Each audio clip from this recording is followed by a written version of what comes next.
नमस्कार दोस्तों, मैं हूं मनोज कुमार गुप्ता। आप देख रहे हैं मेरे चैनल को जिसका नाम है रेगुलर क्लासेस फॉर अकाउंट। और सामने आपको दिख रही है कॉस्ट अकाउंट की बुक, हिंदी एडिशन है, स्वाति प्रकाशन से है। और आज वो चैप्टर स्टार्ट होने वाला है जिसकी सबको ज़रूरत थी और बहुत दिन से कमेंट भी आ रहे थे, लेकिन मैं सोच रहा हूँ कॉन्टैक्ट अकाउंट ख़त्म हो जाए तब कराते हैं। लेकिन बीच में मेरा जो हिसाब किताब चल रहा था, मैं सोच रहा था कि आपको कुछ चैप्टर ऐसे करा दूँ जैसे कि आपका यहाँ पे है मशीन आवर रेट, ये करवा दूं, ऑपरेटिंग कॉस्टिंग करा दूं, फिर कॉस्ट शीट स्टार्ट कराऊं। लेकिन कॉस्ट शीट की आई थी डिमांड, मैंने फिर सोचा कि हमारी प्लेलिस्ट में आपका यहाँ भी क्वेश्चन मिल जाएगा, मशीन और रेट के भी मिल जाएंगे, ऑपरेटिंग कॉस्टिंग के भी मिल जाएंगे, काफ़ी हद तक क्वेश्चन, तो आप उसमें से भी कर सकते हैं। लेकिन कॉस्ट शीट की बहुत डिमांड आ रही थी, जिसमें बहुत पहले की वीडियो बनी है। और कभी कभी तो मेरे पास ऐसी भी आती है भी, आप जो लाइव वीडियो बनाते हैं उसमें इंटरनेट कनेक्टिविटी ख़राब होने के कारण क्वालिटी दिखाई नहीं देती। तो वो ये है कि उस समय इंटरनेट कनेक्शन वीक था, इसलिए क्वालिटी आ नहीं पाती थी। तो अब रिकॉर्डेड वीडियो बना रहे हैं, साथ इसमें क्वालिटी आपको मिल रही होगी। तो आज जो चैप्टर स्टार्ट करने जा रहे हैं वो कुछ चैप्टर नंबर 12 है आपका, यूनिट और आउटपुट कॉस्टिंग मेथड। ठीक है, इसमें हम कॉस्ट शीट का यूज़ करते हैं, कॉस्ट शीट बनाते हैं। तो उस चैप्टर को हम कंप्लीट कराएंगे जहाँ तक इम्पॉर्टेंट है। वैसे 30 तक क्वेश्चन बहुत इंपॉर्टेंट है, 30-32 तक वो कराएंगे जल्दी से जल्दी। अब उसके लिए जितनी जल्दी रिकॉर्डिंग हो सकती है रिकॉर्डिंग करने की कोशिश करेंगे। ठीक है, टाइम निकाल के आपका भी चैप्टर क्लियर कराएंगे। फिर उसके बाद सोचते हैं टेंडर और रिकॉन्सिलेशन, ये दो चैप्टर भी खिंचवा देंगे आपके। ठीक है, जल्दी जल्दी। तो उम्मीद यही है, बस बने रहिए हमारे साथ और साथ देते रहिए। वीडियो में व्यू कम आ रहे हैं तो इनकम कम हो रही, कुछ भी नहीं हो रहा ढंग से। ठीक है, बाकी डिस्क्रिप्शन चेक कर लीजिए, और अगर कुछ इसी में योगदान करना चाहें तो कर सकते हैं आप। ठीक है, आपका चैप्टर है 12 और यूनिट और आउटपुट कॉस्टिंग मेथड है, और इसके बारे में आप डेफिनेशन पढ़ सकते हैं, क्योंकि मैं ओरली बताना चाहूँगा। क्योंकि कॉस्ट अकाउंट में एक बेनिफिट ये होता है कि हम जो चीज़ मैन्युफैक्चरिंग कर रहे हैं तो उसकी पर यूनिट कॉस्ट जान सकते हैं, और ये कहीं फाइनेंशियल अकाउंटिंग में नहीं होता। फाइनेंशियल अकाउंट में प्रॉफिट लॉस को बेस मानते हुए क्वेश्चन को हम करते हैं, प्रॉफिट निकालते हैं या लॉस निकालते हैं। लेकिन यहाँ पे हम पर्टिकुलर जिस चीज़ को मैन्युफैक्चरिंग कर रहे हैं उसकी पर यूनिट कॉस्ट भी निकाल सकते हैं, जिसमें हमारी कॉस्ट अकाउंटिंग ही हेल्प करती है। और जिसमें से चैप्टर है हमारा यूनिट और आउटपुट कॉस्टिंग मेथड, ये हमारी पर यूनिट की कॉस्ट निकालने के लिए बहुत हेल्पफुल है। इसमें हम सारी कॉस्ट निकाल सकते हैं, जितना भी हमें समझना है सब कुछ इसमें समझ सकते हैं कि खर्चे कितने तरीके के होते हैं, कौन कौन सी चीज़ कहाँ कहाँ प्लस करते हैं, प्लस करने पे क्या क्या नाम आता है। तो मैं सीधे यहाँ पे आ रहा हूँ, क्योंकि वीडियो बड़ी करने के चक्कर में बच्चे फिर देखते नहीं, तो शॉर्ट में समझाने की कोशिश करूँगा। हमारे पास कॉस्ट शीट के जो फॉर्मेट हैं 3 हैं। First, format of simple cost sheet. ठीक है, तो सिंपल तरीके से दे रखा है यहाँ पर टोटल कॉस्ट, यहाँ पर यूनिट का कॉलम खींच रखा है, आपको ये दिख रहा है तो ठीक, नहीं है तो फिर वो उसके स्क्रीनशॉट लेके जूम करके आप देख सकते हो। तो यहाँ पर हमने जो खर्चे हैं इनके आइटम के हैं उनके बारे में बताते हैं। तो हमारा सबसे पहले स्टार्टिंग होती है डायरेक्ट मटेरियल या फिर रॉ मटेरियल कंज्यूम से, फिर डायरेक्ट लेबर वेजेस को ऐड करते हैं, और फिर डायरेक्ट एक्सपेंसेस को ऐड या चार्जेबल एक्सपेंसेस को ऐड करते हैं, डायरेक्ट चार्जेबल। तो इन सबको प्लस करते ही क्या सामने आता है, हेडिंग प्राइम कॉस्ट। तो कोई अगर हमसे पूछे कि प्राइम कॉस्ट कैसे निकालते हैं, तो हम उसमें मटेरियल, डायरेक्ट लेबर और डायरेक्ट एक्सपेंसेस को यूज़ करके निकाल सकते हैं। ये सिंपल फॉर्मेट है कॉस्ट शीट का। तो ये इंट्रोडक्शन वीडियो है, यहाँ पे आपको फॉर्मेट के बारे में बताया जाएगा, कौन सी कहाँ आती है इसके बारे में, क्योंकि तभी आप कर पाओगे जब आपको फॉर्मेट याद होगा। ठीक है, बिना उसके नहीं कर पाएंगे आप। तो समझना भी ज़रूरी है याद करने से पहले कि कौन सी किस चीज़ के लिए आती है। तो अगर आपको समझ में आ रहा नहीं, दिख तो रहा होगा यार, मुझे उम्मीद तो है। ठीक, फिर अगर इसमें प्राइम कॉस्ट में ऐड करते हैं वर्क और फैक्ट्री ओवरहेड, वर्क और फैक्ट्री ओवरहेड को ऐड करते हैं, फैक्ट्री वाले खर्चों को, तो हमारा आता है वर्क कॉस्ट बोल दो या फिर टोटल कॉस्ट जो निकल के आता है। फिर ऐड करते हैं ऑफिस एडमिनिस्ट्रेशन ओवरहेड, ये आपका ऐड करके आपका आता है कॉस्ट ऑफ आउटपुट या कॉस्ट ऑफ प्रोडक्शन। ठीक है, फिर इसमें सेलिंग एंड डिस्ट्रीब्यूशन कॉस्ट को यानी कि खर्चे को प्लस करते हैं तो कॉस्ट ऑफ सेल आता है, टोटल कॉस्ट या फिर कॉस्ट ऑफ सेल बोलते हैं। अगर इसमें हम प्रॉफिट को ऐड कर देते हैं तो प्रॉफिट को ऐड करके सेलिंग प्राइस आ जाता है। तो इसी तरीके से हमें पता चलता है कि हमें सेल कितने पे करना है, और सेल करने से पहले हमें पता होना चाहिए हम वो बना के तैयार कितने में कर रहे हैं, तभी तो हम मार्जिन ले पाएंगे। कहीं ऐसा ना हो कि हम तो सेल कर रहे हैं उस प्राइस पे जिसमें भी वो बन के तैयार भी नहीं हुई है। तो इसलिए हमें पता होना चाहिए हम उसको मैन्युफैक्चरिंग किस रेट पे कर पा रहे हैं और सेल हमें कितना करना है, कितना हमारा प्रॉफिट मार्जिन हो पाए। तो ये सिंपल फॉर्मेट है, ये आपके कम से कम 9 या 10 क्वेश्चन के बाद यूज़ होगा सिंपल वाला। उससे पहले आपका यूज़ होगा ये वाला detail format of cost sheet with profit, detail वाला जिसे कहते हैं, डिटेल हर एक चीज़ में बारीकी से जानने को मिलता है इसमें। तो आप चाहे तो वीडियो को पॉज करके से नोट डाउन भी कर लेना, अगर आपके पास ये वाली बुक ना हो, और बुक अगर है तो फिर आप यहाँ पे आराम से कर सकते हैं। पेज नंबर है, हिंदी वाली बुक है ना, तो 12.4 लिखा है, इंग्लिश वाली बुक में शायद 12.3 वगैरह में हो, ठीक। और मैं क्या बताना चाहा था, और बाकी ये थ्योरी वगैरह पढ़ लेना, ठीक है, कि मटेरियल क्या होता है, वेजेस का, वैसे सबको पता होगा जब तक यहाँ पे इस चैप्टर पहुँचे हो, तो ये सब चीज़ें पता चल गई होंगी। इसे मैं इसे लेट कराता हूँ कि जिससे पहले सब कुछ आपको डिटेल में पहले ही मिल चुका हो। अब यहाँ पे आते हैं कॉस्ट शीट के फॉर्मेट में, तो लिखेंगे cost sheet for the month ending, जिस मंथ के लिए बना रहे हैं। आउटपुट यूनिट हमें यहाँ लिखनी होंगी, यहाँ पे हम लिखेंगे टोटल, यहाँ कॉस्ट पर यूनिट, यहाँ पे लिखेंगे हम पर्टिकुलर।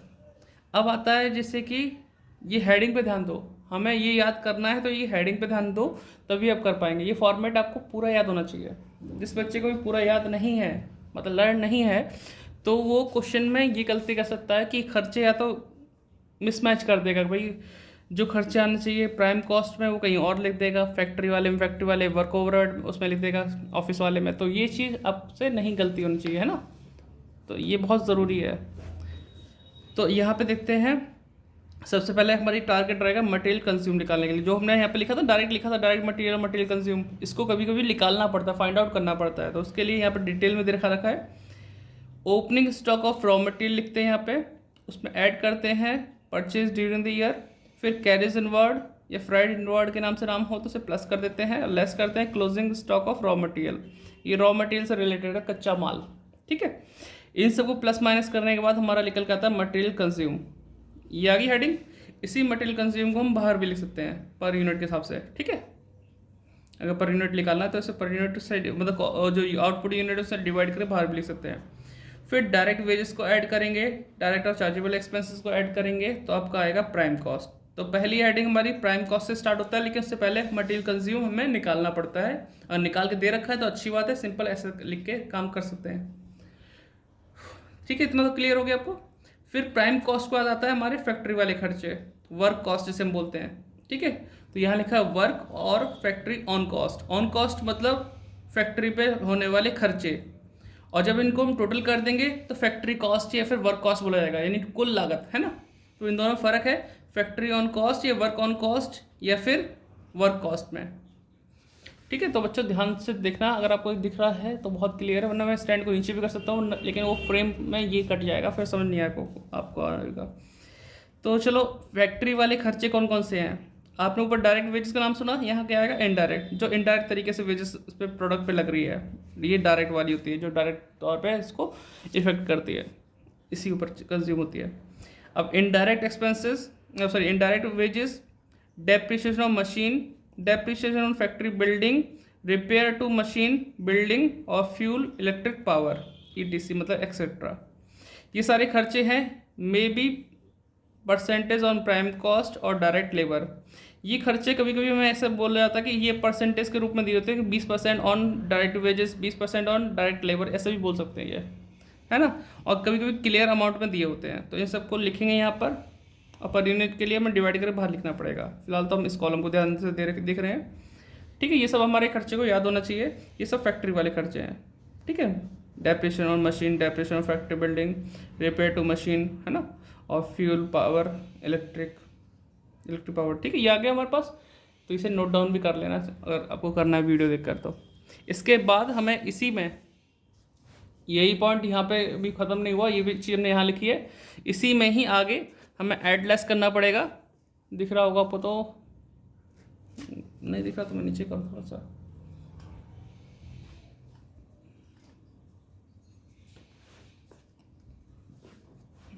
फ्रेम कट तो नहीं रहा, अरे यार, ठीक है। तो यहाँ पे दिख रहा होगा आपको, work in progress opening add करते हैं, work in progress closing less करते हैं। मतलब वर्क इन प्रोग्रेस क्या है, यानी कि काम आपका चल रहा है, अभी कंप्लीट नहीं हुआ, तो अगर ओपनिंग का कोई वर्क इन प्रोग्रेस है तो उसे ऐड कर देना इसी वर्क कॉस्ट वाले उसमें पॉइंट पे आके, और क्लोजिंग वाला से लेस कर देना। और लेस एक चीज़ और करते हैं, सेल ऑफ स्क्रैप। तो थोड़ा याद रखना कि हमें यहाँ पे वर्क कॉस्ट के अंदर ये भी चीज़ ऐड करके लिखनी पड़ती है, ऐड लेस करके, फिर फाइनल हमारा जो भी अमाउंट होगी बाहर आ जाएगा। और फिर उसे टोटल करेंगे प्राइम कॉस्ट के अंदर तो वर्क कॉस्ट पूरा आ जाएगा। यानी प्राइम कॉस्ट में वर्क वाले फैक्ट्री वाले खर्चे जोड़ते ही वर्क कॉस्ट या फिर उसे बोल दो फैक्ट्री कॉस्ट वो आ जाता है। ठीक है, फिर फैक्ट्री बाद आते हैं आपके पास ऑफिस वाले खर्चे। ठीक है, ऑफिस ऑन कॉस्ट जिसे बोलते हैं। ऑफिस कॉस्ट और ऑफिस ऑन कॉस्ट अंतर है। ऑफिस कॉस्ट मतलब टोटल होके आ रहा है खर्चा, और ऑफिस ऑन कॉस्ट वो जो इस हेडिंग के अंदर खर्चे आते हैं उसे ऑन कॉस्ट बोलते हैं, ऊपरी व्यय। तो याद रखना, क्योंकि क्वेश्चन जब हम करेंगे तो फैक्ट्री कॉस्ट और ऑन कॉस्ट इनको बहुत ध्यान से देखना पड़ेगा, या फिर ऑफिस कॉस्ट या ऑफिस ऑन कॉस्ट इसको, वरना एक इसके नाम में अंतर होने से ही बहुत कुछ बदल जाएगा। ठीक है, इसलिए मैं बेसिक पे ध्यान दे रहा हूँ। शायद थोड़ी सी वीडियो बड़ी हो जाए, लेकिन देख लेना, सुन लेना, समझ लेना, आगे बहुत काम आएगा। क्वेश्चन करना आसान है, लेकिन फॉर्मेट अगर फॉलो नहीं कर पाए तो सब कुछ खराब हो जाएगा। अब ऑफिस वाले खर्चे में ऑफिस सैलरी आया, ऑफिस रेंट आया, और depreciation of office building furniture. जबकि आपका यहाँ पे बात की जाए इस जगह में जहाँ उंगली में रख रहा हूँ उसमें, ये फैक्ट्री वाले में डेप्रिसिएशन टू ऑन मशीन और डेप्रिसिएशन ऑफ फैक्ट्री बिल्डिंग आया था। ठीक है, वो ऑफिस वाली बिल्डिंग आ रही है। Repair to machine and building आ रहा है। ठीक है, यहाँ repair to office building and furniture लिखा हुआ है। ठीक है, और फिर आगे लिखा हुआ है ऑफिस लाइटिंग और जनरल एक्सपेंसेस। ये सब चीज़ होगी हमारे पास। इन खर्चों को जब हम यहाँ लिखेंगे उसे ऐड करेंगे तो टोटल कॉस्ट ऑफ प्रोडक्शन बोलो या ऑफिस कॉस्ट बोलो, ये आ जाएगा। फिर इसके बाद में एक और ऐड लेस का यूज़ करना पड़ता है। ऐड करते हैं opening stock of finished goods, less करते हैं closing stock of finished goods. फिर जो सॉल्व करके आता है उसे बोलते हैं cost of goods sold. Selling and distribution expenses लिख देते हैं तो फिर कॉस्ट ऑफ सेल आता है, और प्रॉफिट को लिखने के बाद आता है सेलिंग प्राइस। ठीक है, कई बार हमें सेलिंग प्राइस गिवन होता है और कॉस्ट ऑफ सेल तक पहुंचने के बाद इन्हें डिफरेंस यानी माइनस करके तब हमें बैलेंसिंग फिगर के नाम से लिखना पड़ता है प्रॉफिट हुआ या लॉस हुआ। तो आप इसे नोट डाउन कर लेना बेटा, है ना, बहुत ध्यान है। और इसे याद करने का तरीका यही है, हेडिंग वाइज चलो। ए मतलब प्राइम कॉस्ट, बी मतलब फैक्ट्री कॉस्ट या वर्क कॉस्ट, और सी मतलब ऑफिस कॉस्ट, ऑफिस वाले खर्चे या फिर टोटल कॉस्ट ऑफ प्रोडक्शन, और डी आपका क्या है cost of goods sold, E cost of sale, और फिर लास्ट में सेलिंग प्राइस। इनके बीच में जो आइटम है वो याद रखने पड़ेंगे। हेडिंग वाइज चलोगे तो 5 हेडिंग है, 6 हेडिंग में आपका क्लियर हो जाएगा ये चीज़। ठीक है, आप भले ही क्वेश्चन 1-2 दिन बाद स्टार्ट कर लेना, क्वेश्चन के पीछे मत पढ़ना, अभी पहले फॉर्मेट याद कर लेना। फॉर्मेट याद हो गया तो क्वेश्चन कुछ भी नहीं है। अगर मेरी पिछली वीडियो में देखा हो, लास्ट ईयर की मतलब जो प्लेलिस्ट पहले की बनी हुई है, इसकी पहले भी प्लेलिस्ट बनी है कॉस्ट शीट वाले की, तो उसको आप देख लेना। उसमें मैं यही बोल रहा हूँ फॉर्मेट बहुत ज़रूरी है। विदाउट फॉर्मेट तो ये काम होता ही नहीं है। ठीक है, तो ये कर लेना। और थर्ड फॉर्मेट है हमारे पास कंपैरेटिव।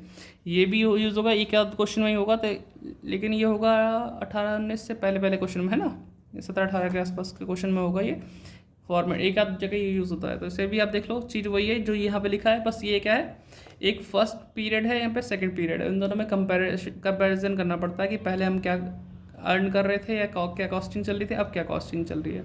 नाम वही है, direct material, labour, prime cost आ जाएगी। इन सब जोड़ के फैक्ट्री वाले खर्चे जोड़ दो, फैक्ट्री ओवरहेड को, तो फैक्ट्री कॉस्ट आ जाएगी। ऑफिस ओवरहेड जोड़ दो, ऑफिस कॉस्ट आ जाएगी। सेलिंग एंड डिस्ट्रीब्यूशन जोड़ दो, टोटल कॉस्ट ऑफ प्रोडक्शन आ जाएगा, टोटल कॉस्ट ऑफ सेल आ जाएगा। ठीक है, और फिर यहाँ पे आपका प्रॉफिट जोड़ के सेलिंग प्राइस आ जाएगा। तो मैंने यहाँ पे टोटल कॉस्ट ऑफ प्रोडक्शन तो ये हो गया हमारे पास, और ये टोटल कॉस्ट ऑफ सेल बोलते हैं इसे, है ना, सब कुछ जोड़ के। और फिर इसके बाद डिफरेंस निकाल के सेलिंग प्राइस में से तो आपका प्रॉफिट आ जाएगा। तो ये भी आसान है, ये भी आप नोट कर लेना। ठीक है, ये आपका ये एक तरह से इंट्रोडक्शन वीडियो में आपको ये फॉर्मेट नोट करना है, ये करना है पूरा, और ये करना है। इसके अलावा भी है, थोड़ा सा स्टैंड ऊपर कर दो, आज नोट करने वाली चीज़ें पूरी कर लो। पेज पलटते हैं। हाँ, पेज पलटने से नीचे यहाँ पे लिखा हुआ है, देखो प्राइम कॉस्ट में जैसे यहाँ पे खर्चे बोल रखे हैं, वो सारे खर्चे कम ना पड़ जाए, और भी खर्चे हो सकते हैं, तो आपको उसके बारे में यहाँ पढ़ लेना थ्योरी में। यहाँ तो हिंदी में है, लेकिन आप इंग्लिश वाले बच्चे इंग्लिश वाली बुक में देखेंगे तो उसे पढ़ सकते हैं। टाइम लगाना है इस चीज़ को चैप्टर स्टार्ट करने से पहले।